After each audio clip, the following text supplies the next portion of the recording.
Hello, everyone. Dr. Nikhil Verma here with another edition of Things I Didn't Learn in Med School. Today, I want to talk about what's up on the screen here, craniocervical instability.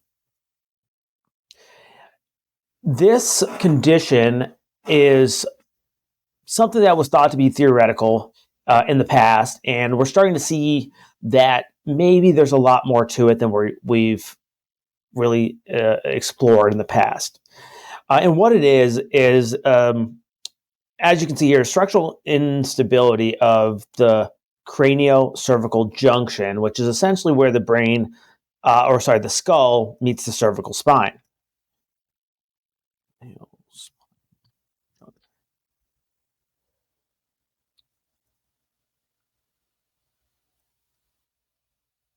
So we'll just pop this up real quick and try to show you essentially, where the cervical spine, this is a side view of the spine, where the cervical spine meets the base of the skull. And you can see that there's a lot of ligaments and structures that are helping keep that connected. Quite frequently, we'll have patients that have experienced car accidents, head trauma from sports, concussions, falls, falling from horses. I've gotten that before. I've also had just even minor trauma. But also, as this website, the Zebra Network, focuses on Ehlers-Danlos syndrome, which is a condition that leaves our ligaments, the hypermobility version of Ehlers-Danlos leaves our ligaments a little bit more lax and loose than it would be in, we'll say, a person without Ehlers-Danlos syndrome. And when this happens, we have this myriad of symptoms that aren't always easily explained. Now, what I see quite frequently in my practice is patients going to practitioners, neurologists, orthopedic surgeons, family medicine doctors, functional medicine doctors, rheumatologists, and they complain of all these symptoms of neck pain, sleep issues, facial pain, balance problems, muscle weakness, sometimes impaired hearing, ringing in the ears, difficulty swallowing, brain fog, and then this other subset of symptoms of dysautonomia, where there's some compression of the brainstem or potentially the vagus nerve, causing rapid heart rate, low, but also bradycardia, which is low heart rate, heat intolerance, difficulty maintaining balance when sitting to stand, that's a low blood pressure, orthostatic intolerance, fainting, polydipsia, extreme thirst, chronic fatigue. All these are very vague symptoms when not been able to complain. So when you go to a primary care physician or a neurologist or sometimes even a neurosurgeon or ortho spine surgeon who's not versed in this craniocervical instability, they, for better or worse term, gaslight the patients and saying there's nothing wrong with you. But what they're saying is, based on my current understanding of the literature, I don't have anything that can explain your symptoms. So I've seen about 20 to 30 patients with various degrees of craniocervical instability, and I present this to them as a potential cause to their symptoms, and more often than not, they will start going back to say, you know what, you're right. When I had this car accident, these symptoms started 6 months after. When I had this head trauma, or I've been in multiple car accidents, or I've had multiple head injuries from playing soccer or football. These symptoms, they come up and can cause all types of discomfort for the patient, and it's concerning, right? I mean, when a patient has all these symptoms and they don't know what to do, and they're getting thrown one way or another from their primary care physician or any physician, and they don't understand what's going on behind the scenes. This is something that we really need to start exploring more, and something I've been exploring since about 2020, mainly because I follow Dr. Chris Centeno. He's a physician in just say he's a physician in Colorado. He's kind of the founder of RegenX, as a regenerative medicine company. I highly recommend, if you are suffering from these symptoms, you do follow him, because he has about an hour-long podcast every week where he gives some information about cervical cranial instability, and then also does a question answer segment to get a lot of these questions answered.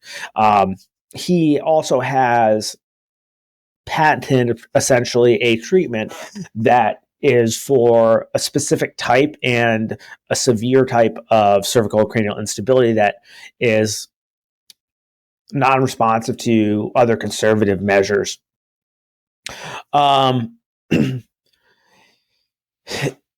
This is a video I'll link in the show notes below, but it talks about this are the top 10 things he looks for when diagnosing someone with craniocervical instability.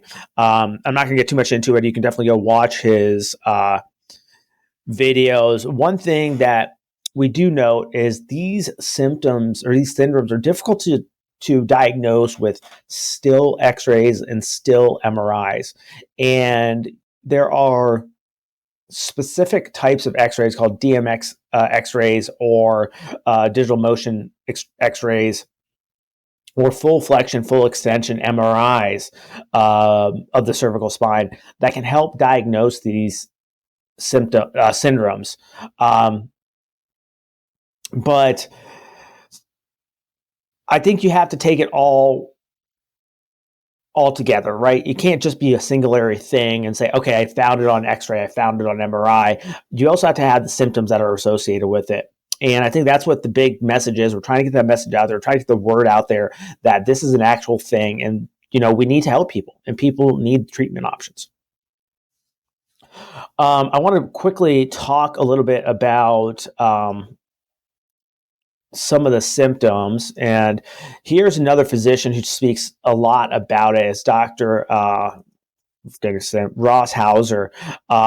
Another person that I've only been following him for a few weeks now, mainly because I'm trying to get more interested in this, but he obviously has a lot of knowledge about it. And he actually talks about one of the treatment options, prolotherapy. And we'll get more into the treatments here in a little bit. But as you can see, I don't know which one is better. Maybe this one has a little bit more ability.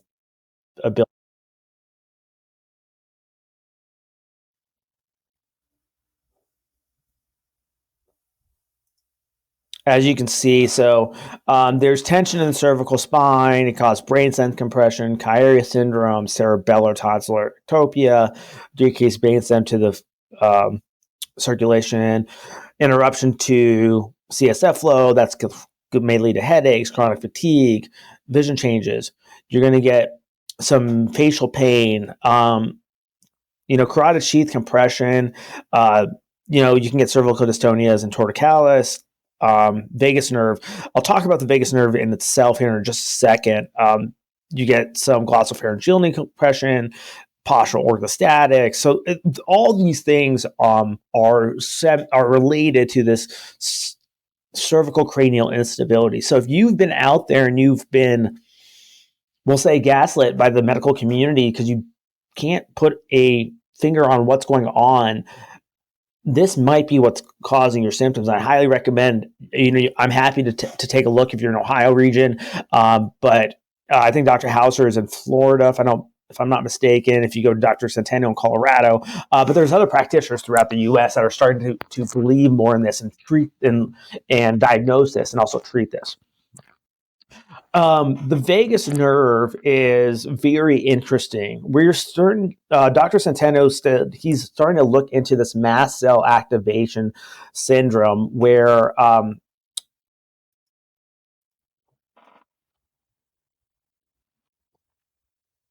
which is in itself a big syndrome that causes a bunch of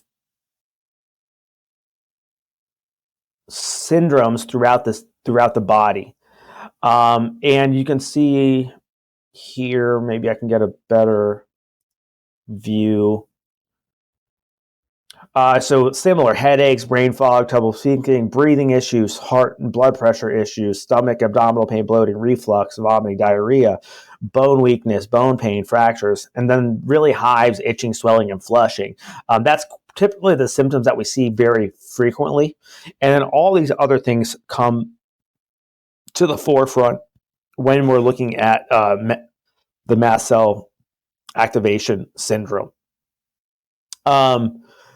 Right now, Dr. Zenteno said he is looking at the connection between the two, and the studies are kind of preliminary at this time, so we're not sure. But, as Dr. Hauser says, and my own personal belief is there has to be some sort of link. And what we are seeing is irritation and disruption to the vagus nerve causes immunomodulatory effects that can affect the system. What that means is our immune system changes when it kind of senses a threat, and it changes how the body responds to things.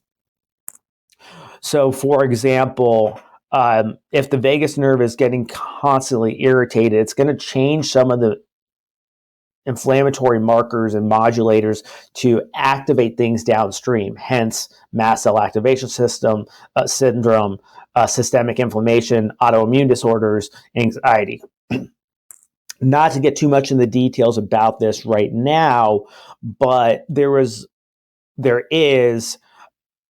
treatment options for vagus nerve called the vagus nerve stimulator devices. Now, there are external vagus nerve stimulator devices that may or may not help this. Unfortunately, I don't think they have enough evidence yet because of having to go through the skin. But the vagus nerve stimulator devices I'm talking about actually get implanted into the skin, underneath the skin on the vagus nerve.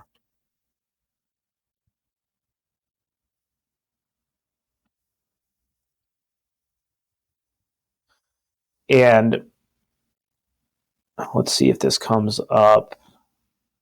As you can see, so right now it's used to treat epilepsy and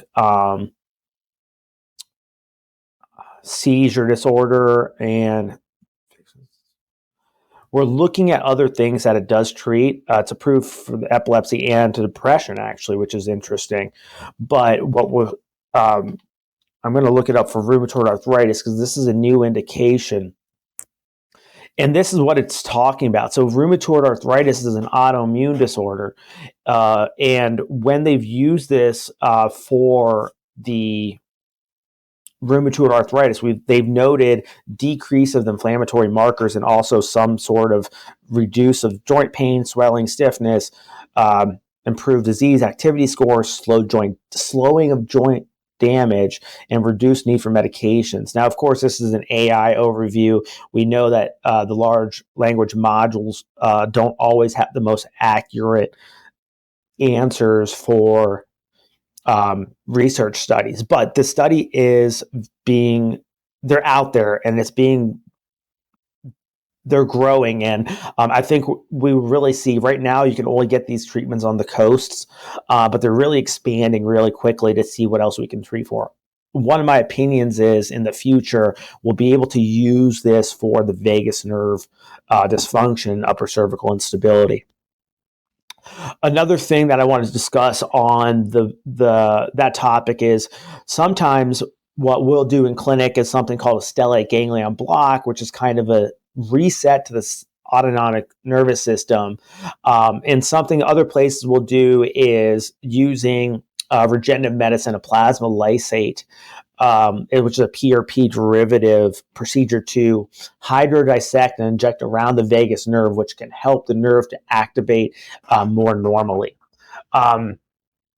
Again, studies are very, very limited at this right now, but I think this is where the future is going to be in medicine.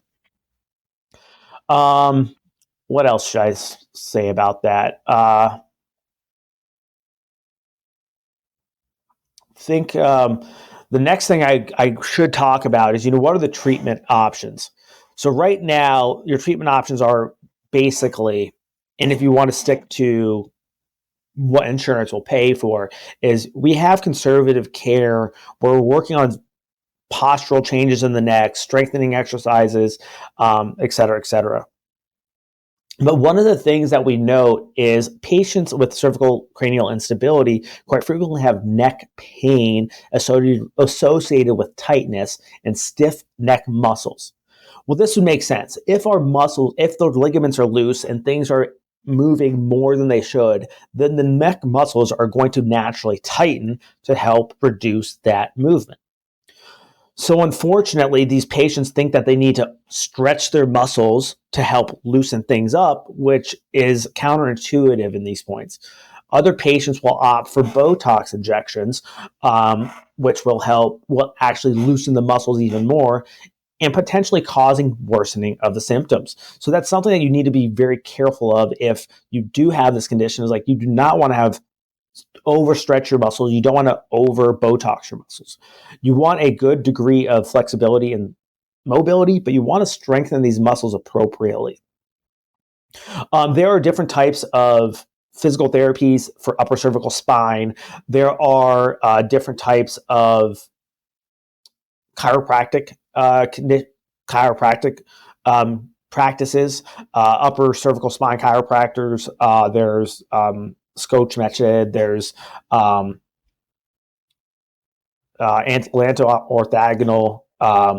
Atlas orthogonal chiropractic for upper cervical instability. So there's a plethora of different treatment options out there. Now, I don't think any of these things in itself can treat this. I think we need to take a systemic approach. So that's where the interventional pain physicians, interventional orthobiologic physicians come into play. And something that we use is called prolotherapy. It's talked about here with Dr. Hauser, prolotherapy. Prolotherapy essentially is using a sclerosing agent to help tighten some of these ligaments and help treat some of the facet joints that might be affected in these conditions. Here is a pictograph from Dr. Centeno that talks about, things that are very simple that can be done in an office. We wouldn't recommend just blind injections into the posterior neck. We really recommend using some sort of image guidance, whether that be ultrasound for these or fluoroscopy or x-ray guided for these. As you can see, it gets more and more difficult. Everything over 1 and 1.5, we'll say, can be done kind of in a weekend course. Once you start getting 2, you really need to go through some sort of fellowship to know how to access these facet joints properly. You could probably go to a few courses over weekends, but anything beyond 2, though, I mean, this stuff is definitely high-level stuff. Obviously, it's where it's difficult. You really need some advanced training to do these kind of things, especially when you're dealing with the C0, C1 and C1-2 facet joints in the upper cervical spines. There's a lot of vascular structures.